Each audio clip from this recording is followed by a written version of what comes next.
Hi friends, welcome back to our channel Phenomenal Case. Here is a non-spoiler review of the War 2 movie acted by Hrithik Roshan sir, NTR Garu and directed by Ayan Mukherjee. First thing first ఈ cinema మీద నా opinion చెప్పాలంటే it's a good film and it's out and out action film. ఈ cinema మీద నేను చాలా లో expectations పెట్టుకొని వెళ్ళాను. బట్ ఈ సినిమా నా ఎక్స్పెక్టేషన్స్కి బియాండ్ ఉంది. అయాన్ ముఖర్జీ గారు పర్ఫెక్ట్గా డెలివరీ చేశాడు ప్రతి సీన్ని.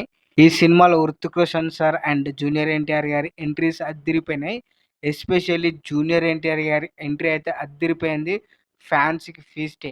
ఫస్ట్ హాఫ్ అంతా ఇద్దరి క్యారెక్టర్స్ని సమాంతరంగా తీసుకెళ్లారు డైరెక్టర్ గారు.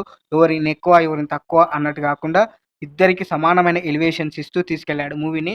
ప్రీ ఇంటర్వెల్ దగ్గర ఒక ట్విస్ట్ అండ్ ఇంటర్వెల్ దగ్గర ఒక ట్విస్ట్. ఆ ట్విస్ట్ కూడా చాలా డీసెంట్గా ఉంది. చాలా బాగా అనిపిస్తుంది థ్రిల్లింగ్గా.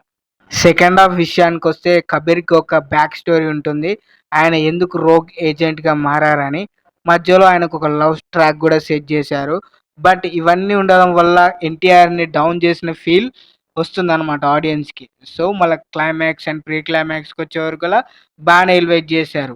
క్లైమాక్స్ అయితే చాలా బాగా రాసుకున్నారు అండ్ చాలా బాగా తీశారు గిట.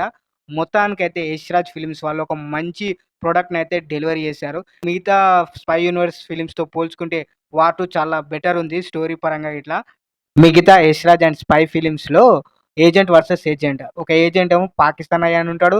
లేక ఐదర్ ఇండియన్ ఏజెంట్ విలన్‌లా మారతాడు. ఇదే రొట్టె కొట్టుడు ఉండేది. బట్ ఈ 'వార్ 2' ఫిల్మ్‌లో ఒక ఎమోషనల్ యాస్పెక్ట్‌ని యాడ్ చేశారు. దాన్ని పర్ఫెక్ట్‌గా డెలివరీ చేశారు. ఎన్టీఆర్ అన్న ఫ్యాన్స్‌కి అయితే ఇదొక ఫీస్ట్ ఫిలిం. యాక్షన్ ఓరియెంటెడ్‌ని ఇష్టపడే వాళ్ళకైతే ఫుల్ మీల్స్ పెట్టినట్టుంటది. ఆ చేజ్‌లు, ఆ ఫైట్‌లు సూపర్‌గా ఉంటాయి. సో, మొత్తానికైతే ఇదొక యాక్షన్ ప్యాక్డ్ ఫిలిం. ఒకవేళ మీరు 'వార్ 2' ఫిలిం చూసుంటే ఎలా అనిపించిందో కింద కామెంట్ చేయండి. ఈ వీడియో నచ్చితే లైక్ చేయండి, షేర్ చేయండి, మరి సబ్స్క్రైబ్ చేయండి ఫ్రెండ్స్.